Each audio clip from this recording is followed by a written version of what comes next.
Hello and welcome to the African Community Forum. My name is Earl Ofori and I'll be your host for today. The objective of this program is to inform the African community about the resources available for better integration within the community. We kick off this year's program with the various government representatives who represent the African community to talk about their agenda for the year. My first guest is Mr. Mamadou Samba. Mamadou Samba is the Director of the Mayor's Office on African Affairs in Washington, D.C. Welcome to the show today, Mamadou Samba. Thank you. You're coming from the Mayor's Office on African Affairs for the Washington, D.C. area. Yes, I am. Tell us, what is that office about? Yes, so the Mayor's Office on African Affairs was established in 2006 following the community's demand for an institution or some kind of a structure to support them in terms of capacity building, welcoming new immigrants, and helping them navigate the very complex U.S. System. Right. And so the office was created in 2006. And our mission is to serve as a liaison between the growing African community and district government agencies to ensure that they have full access to all services and opportunities and information that is available to the District of Columbia. For any other residents, we ensure that those opportunities are also available for the African community. And so we do our work through intense community engagement, through a multitude of programs, including capacity building programs, multicultural awareness, where we highlight the very rich heritage of the African community, youth engagement, and also a number of collaboration with government agencies and community-based organizations. And we also do that through our community grants program, where we fund community-based organizations to run programs that are aimed at closing gaps in terms of health, education, technology, and so on and so on.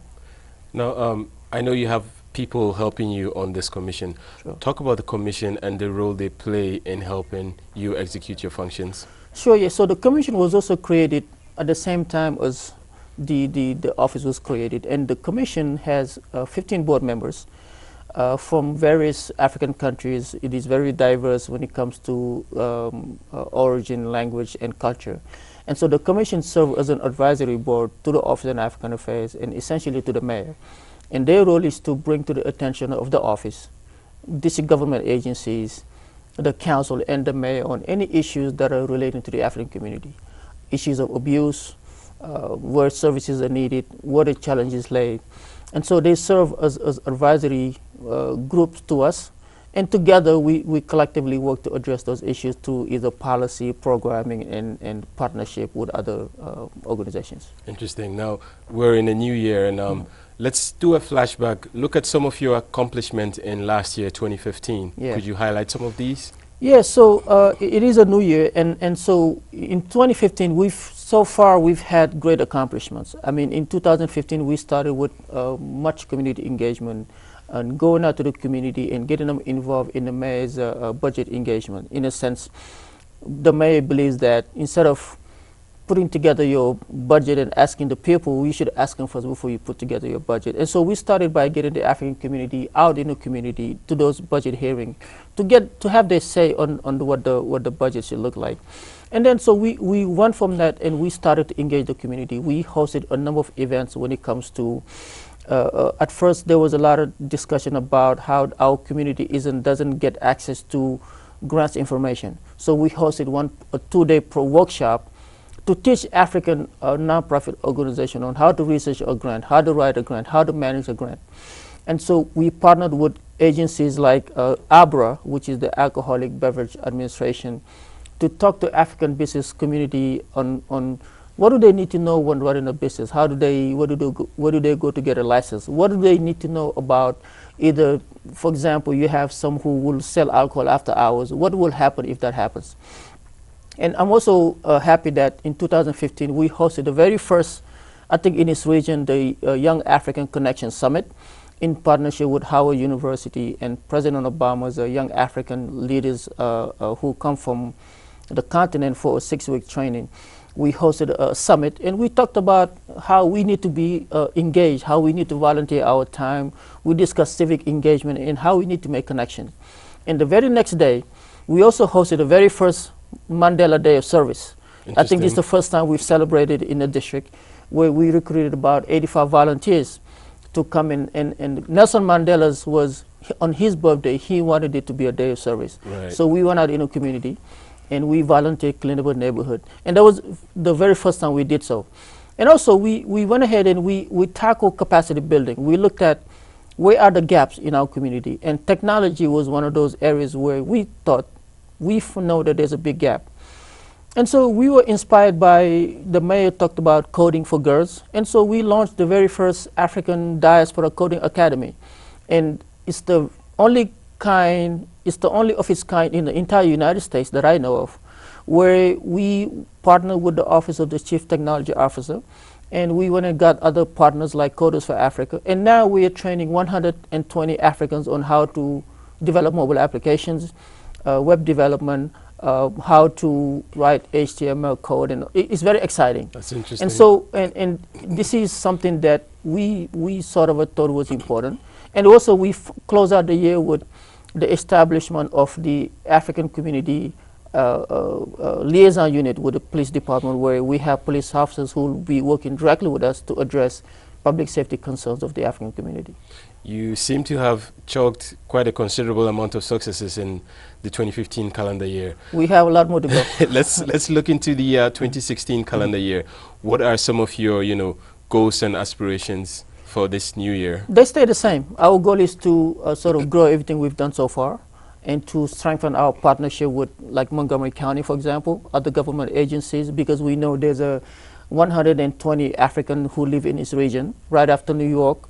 And so this area is becoming more and more the top destination choice. So it is important for us to strengthen those relationships. And so we hope to, in 2016, to keep doing the same thing we've done in 2015, and hopefully do it better and do it a lot more efficient. How can the community engage with the DC, Mayor Office of African Affairs? And yeah, definitely. I mean, they can engage in multiple ways. I've made it a point to go out to the community as many times as I could to let them know that the office is here available for them. So they can come to our commission meetings, which is held the first Wednesday of each month. They can come to our events. They can sign up to our newsletter. They can visit our website, which is oaa.dc.gov, where they can sign up on a newsletter. They can come to the office. We have an open door policy. I mean, we are all over the place. And we also make sure we work across boundaries. I make it a point to go a lot to Montgomery County, where there's a lot of Africans, to sort of make sure that to let them know that we are also here. Because you have to understand, there's a lot of Africans in Montgomery County, for example, but throughout the day, between 9 to 5, half of them come to DC to work or do something. So we need to work with them to ensure that they know that we're here to work and support them as much as possible. You pointed out the fact that, which is obvious, there are a lot of Africans in the Washington, D.C. area and Maryland, especially Montgomery County. How important is it for these Africans in the community to be politically engaged, and how can they use that engagement to reflect on their lives in the community? Yeah, I mean, we need to be, obviously, that's very important, because we're taxpayers. We come here, we work here, our kids go to school here, we pay our taxes, which is used to build schools, bridges. So we have to have a say into all of those things. We can't just afford to just stay back and hope that somebody will speak on our behalf. We need to tell our own stories. They need to understand, for example, how certain policies need to be culturally sensitive to our community. They need to understand, for example, why the barriers exist, for example, when it comes to healthcare. They need to understand that there are certain things that we don't talk about in our community. When you look at the fact that 25% of Africans in DC lack health insurance in this area, there's a reason for that, because some of us, we don't understand the complicated healthcare system. Most of us come from countries where healthcare is either government-sponsored, if it exists. All of a sudden, we come to the United States, where you have to deal with HMOs and PPOs and POSs and fees for service. In addition, we don't speak the language. It's very complicated. So they need to understand that in order to help us better. Now, briefly, tell us some of the challenges you faced in carrying out your duties. Not a lot of challenges I face. I mean, it's challenging in the sense that the work is not accomplished very fast. It takes time. It takes patience. But I don't think it's very challenging. I'm very passionate about what I do. Anybody who's known me for a while would tell you that I've been in the African community for a really long time. And I think being an immigrant myself has been a good preparation for me to be where I am, because in carrying out my duties, I look at my time when I was in college where I needed those resources. Right, and there wasn't right. an office on African affairs back then. So now when I'm in a position where I'm able to help my community, I mean, it is done in a very passionate way. So the challenges I can deal with. Before we leave you, tell us briefly, what are some of the resources available to, Africans in the community that they can take advantage of? Well, we cannot lay out all the resources here, but I mean, again, I go back and say our office is an outlet for all of those resources when it comes to transportation, education, public safety, health. I mean, the whole host of them, that any resource that the government provides is available to our office. We may not be able to do it directly, but we are in a good place to help navigate or help guide Africans toward where the resources are. And we provide them with the necessary capacity building resources like language access, like interpretation, to be able to take full advantage of those resources. Thank you very much. Thank you so much. Samba. Thank you for having me. For more information on the Mayor's Office on African Affairs, log on to oaa.dc.gov. Stay tuned. We'll be right back. This job looks perfect. It says you need a high school diploma. You've got one of those, right? Skip the drama. Get your diploma. I got that. Find free adult education classes at finishyourdiploma.org. Welcome back. I'm joined by Iman Awad, Administrator to the Governor's Commission on African Affairs in Maryland. Welcome to the show, Iman Awad. Thank you. Tell us, what is the Commission on African Affairs in the Governor's Office about? The Governor's Commission on African Affairs is a 21-member advisory board to Governor Hogan in Maryland. The commissioners are selected by the Governor and the Secretary of Appointments, and our main focus is community, economic, and workforce development. We also make sure that our commission represents various counties within the state of Maryland, various countries of origin, and of course we want to encourage gender and religious diversity. Interesting. Now, talk a little bit about how members of your commission help you in the doing of your job. They're very important. We wouldn't have work to do in the office if it was not for our commissioners, who have such a great expertise not only in the job sectors that they work in, but also within the counties they live in. We're able to have what we like to call eyes and ears on the ground within the counties across Maryland to tell us what the African community is discussing and what their needs and concerns are, so we can most efficiently address those. Now, when you look back to 2015, could you mention some of your major accomplishments for that year? 2015 was a very exciting year. Of course, in Maryland, we saw the introduction of Governor Hogan's administration, and a lot of our focus has been to streamline the process of which we do things. I think one of the broader accomplishments is that our applications for commission appointments are now online, which makes our lives a lot easier. People can easily access. Exactly. So we hope that we get a ton of applicants so we can really make it special. And of course, our focus is being customer service, government efficiency, and fiscal responsibility. So it's an exciting time for the Commission with new leadership in Maryland. As we enter 2016, what are some of your, projections for that year? We're excited because the African diaspora has a great relationship within the Governor's Office of Community Initiatives, which is housed by the Commission. But we're hoping to connect the African diaspora now directly to our state agencies. We want to make sure they're taking full advantage of all of the resources across the state. And I know one of the hot topics is, of course, college applications and college affordability, which we're highlighting on our websites this month to make sure that our African students know what the resources and scholarships are out there. What are some of the ways people can engage with the Mayor's Office on African Affairs, especially people within the diaspora? Absolutely. So they can call us, they can email us, but the most important and the most efficient way is to attend our commission meetings. We have bi-monthly commission meetings, and it's really an opportunity to meet the commissioners personally, meet our office personally, and of course to hear directly from the community what it is that they want to discuss and some of the needs that we can help them. How important is it for the Governor's office that diasporans, especially from Africa, engage with this commission? It's essential. Again, like I said, we would not have a work plan without having the voices of our constituents, and we change our work plan according to what the needs are within the community. So we do hope that they attend our meetings, or at least call and email us with ideas that they may have to see how Governor Hogan and our office can better serve them. would you highlight some of the importance of combining resources to strengthening, Africans in the diaspora within the Maryland As region? cliche as it is, I mean, there's strength in numbers. I think that it's always important, especially on the political level, to not only have an idea, but to have the numbers to support it from behind. And when our state and local elected officials see how many African diaspora members are, not just, in the DC, Montgomery, Prince George's area, but all the way out in Western Maryland, all the way on the Eastern Shore, they recognize that this is a constituency that is large in number, and they very much contribute to every aspect of Maryland. Do we have an idea of the size of the African community in the state of Maryland? I wish that we had more accurate numbers, because I think they're very low. But we do, within the American Community Survey, there's about 300,000 to 400,000 Africans in Maryland. But unfortunately, there is no subset for continental Africans to fill out the census. So until the federal agencies change the way they collect the data, we won't know for sure. Now, tell us some of the resources that are available, to these Africans and how they can take advantage of them. Almost everything. I mean, we want to make our website a clearinghouse for resources, from health to education to job opportunities. The state of Maryland is here to help. One of the best resources is our main website. If you go to just maryland.gov, you can navigate easily to all of the resources Maryland has to offer. And of course, utilizing our office, because we want to make sure Marylanders who have questions can call us and we can help them get an answer quicker. Tell us, what has been some of the challenges that you faced, in doing your job? Not enough hours in a day. Does this count?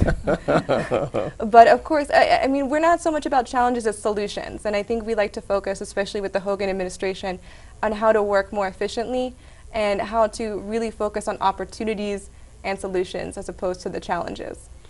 Now, personally, from your opinion, what do you gauge Governor Hogan's feelings about how the commission is doing? I think they're very excited. They definitely, when they came on board, took a very active role within not just the Governor's Commission on African Affairs, but all of the ethnic commissions housed within our office. And they're very much encouraging our minority groups to work together to solve. So, I mean, when you go into the Hispanic or the Asian or the Middle Eastern communities, some of our issues and concerns are cross-cutting, and we want to make sure that we're utilizing every resource to make sure we get the answers. Before we leave you, if there was something you could put out there, especially to the Africans within the Maryland diaspora, about your work in the commission, what would that be? To attend our events, and also most importantly for the events that they're having, whether it's in their house of worship or their local community or associations, to let us know. We would love either myself, Governor Hogan, or one of our executive staff members to come and see the work that our community is doing, that I know they're doing, but it would be great to see the rest of the state of Maryland to see. Thank you a lot for the work you do, and thanks for coming by to the studio to share your ideas and your achievements with us. Thank you. For more information on the Maryland Governor's Commission on African Affairs, log on to african.maryland.gov. Stay tuned. We'll be right back. Morning, Gary. We are GetSchooled.com. You want a college education, don't you? Gary, financial aid forms. Biology homework, G. Picking a college, man. You and us go together like tacos and Tuesday. And I love tacos. Welcome back. Daniel Koroma works at the Montgomery County Office of Community Partnership in Maryland and is the community liaison for the African and Caribbean communities. Daniel Koroma, how are you doing today? I'm doing wonderful. Tell us, what is the Office for Community Partnership in the Montgomery County about? So the Office of Community Partnerships, our mission is to connect the county residents to the county government. And so as a result, we have community liaisons, and I'm one of them, the county executive's community liaison to the African and the Caribbean community. And we also have Middle Eastern community liaison, we have an Asian community liaison, we have a Latino community liaison, and an African American community liaison. But we also have the Gilchrist Center in our office as well, which is the county's Immigrant Welcome Center, where we have 5 locations all around the county. And what we do there is provide essential services to newcomers to Montgomery County. So for example, we offer computer literacy classes in these centers, and we also offer English conversation classes. And we are delighted that last year, Montgomery College has now engagement centers in our Gilchrist Center. So as you know, Montgomery College It's a formal accredited institution. So when folks come to these centers, they take some of our volunteer classes. Again, these are all free to county residents. But if their desire is to get a certification, they can easily transition into a Montgomery College program. If their desire is to get a degree, they can easily transition into Montgomery College in one of their main campuses. If they desire to get some form of a license in order for them to obtain jobs, the same thing, Montgomery College, again, offers that transition. In our office is also the Volunteer Center, the Montgomery County Volunteer Center, which provides opportunity for residents to offer their services to nonprofits. So we have lots of professionals in Montgomery County. We are so blessed to have been not only a place where many people who work in government, but also who have worked in the nonprofit sector, and these individuals can donate their times to nonprofits who are providing such a tremendous work for the county. So that's what really our office is all about. You mentioned individuals that are helping you, carry out your responsibility. Talk a little bit about your advisory group and how they help you, do your job as a body. Absolutely. Our African Affairs Advisory Group is a dynamic group of leaders who are all volunteers. We currently have diaspora members from over 30 different African countries who every month, the second Thursday of every month, we meet at the Silver Spring Civic Building. And it's an open meeting, and so the community is invited to attend, again, second Thursday of every month. And the members of the advisory group are dynamic because they help us develop policies that we then will bring to the county executive. So they meet twice, at a minimum twice every year with the county executive to present these policy ideas. If there are challenges, they make recommendation to some of the challenges to make sure that, again, our government works more efficiently. So again, some of the things that they've done in the past is to make sure that, again, this Gilchrist Center, as I talked about, was fully funded because in the height of the recession, there are many services that would have been cut towards, especially new immigrants, but they advocated very well. In fact, we were able to extend the Gilchrist Center to make sure that people, again, get the skill set that they needed for a new job or get the retraining that they needed through Montgomery College, and then either get a new job or get a higher paying job. Now, you mentioned some of the successes from last year, which heavily involves the funding of the Gilchrist Center. That's correct. Besides the Gilchrist Center, could you take us through a flashback of 2015 and mention some of the things that you did really good at? Absolutely. So the advisory group have working groups. So let me give you the health working group, for example, made sure that during the Affordable Care Act, that there was special funding allocated for African nonprofits to reach out to the community.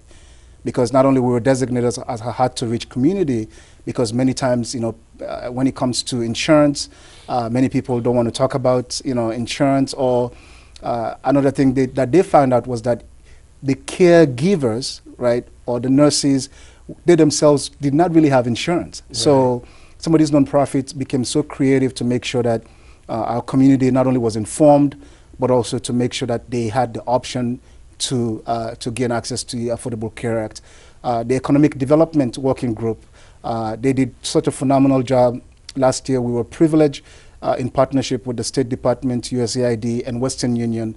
We hosted the African Diaspora Marketplace, which was the first time ever they've taken it out of the former settings, and they brought it into Montgomery County because of the the growth, but also because of the vibrant business community as well. In that, 15 African diaspora members got some form of technical assistance, but also grant as well from USAID to to launch their ventures into the continent. It was very well it was a very well attended, but also a successful event as well. Interesting. The outreach committee does a lot of, in terms of cultural events. Every year we have the Pan-African Cultural Festival, which we then bring all the African American, Caribbean, all the black community in the county to come and celebrate our diversity. You seem to have had a very, pleasant 2015. Let's look forward into the future. Briefly, tell us what some of your goals are in 2016. Well, so the good thing about the goals, they're set by the executive members. And this year, they really want to make sure civic engagement was the top priority. The reason for that was because with every community, we start by having people who are passionate, have a heart for engaging the community, and from there they put together strategies and say, okay, how do we make sure we get to know how the system work, but also how can we make sure the system work for us. But then our current chair, Ms. Fatmata Barry, said we want to make sure now we put our hands to the ground and work, which is again make sure we build institutions that will really get the community working, especially when it comes around civic engagement. So we just recently had the Montgomery County Board of Election did a voter registration demonstration because there's going to be new voter machines in Montgomery County this year for the primary election and the general election. But they also were able to train 18 members of the community to be able to register people to vote. So civic engagement is #1 right now. And again, we did not set the priority. The community set the priority. How aware are Africans of your institution, and how are they receiving it or reacting to it? Well, that's a great question. So I would say public relation is an ongoing effort. I mean, because remember, we live in a place that is very dynamic. People come in and people, transition. And so I cannot tell you that, oh, well, everybody know about what we do. No, but that's the reason why we have shows like this, so that we can come and talk about what we do, but also to let people know that this is really for you. We create the convening space, but it's really the community that should come. So I really encourage the community to come to our meetings. Again, they're open meetings. You don't have to register. You don't have to RSVP. It's at the Silver Spring Civic Building. The county has a dedicated website for the African community. So if you go to www.montgomerycountymd.gov/African, you'll see the calendar, you'll see the resource. We have a resource guide and a resource list on how to access all county services if you're a county resident here in Montgomery County. You mentioned the resource list on the calendar that is available on the website. Tell us quickly, what are some of the resources that are available to members of this community, especially that are within the African diaspora? Great question. So definitely I want to say our college system is a great resource. So Montgomery College is available. The Gilchrist Center is also a center that is available. We also have, within Health and Human Services, we have community wellness centers, which is also available to everyone. Within our economic development, we also have incubator centers. So for people who are looking to start their businesses, but they're not able to afford space, for example, because instead of renting space and getting all the equipment that it takes to run an office, we have our incubator centers that can incubate a small business until they are basically ready to have their own space. But also in the nonprofit world, we have the nonprofit village that's housing some African nonprofits as well. Again, the same concept. Not all nonprofits is able to afford space here in the county. So therefore, the nonprofit village provides space for those nonprofits and also share resources as well. Thank you very much for joining us in the studio. We wish you all the best in your work. Thank you very much. Appreciate you coming. Sure. For more information on the Montgomery County Office of Community Partnership, log on to www.montgomerycountymd.gov/African. Iman and Daniel plays a pivotal role in connecting the diaspora to the resources of the government. It is quite advisable as an individual or as a group to confer with these offices and join forces to further the prosperity of the African in the diaspora. Thanks for watching.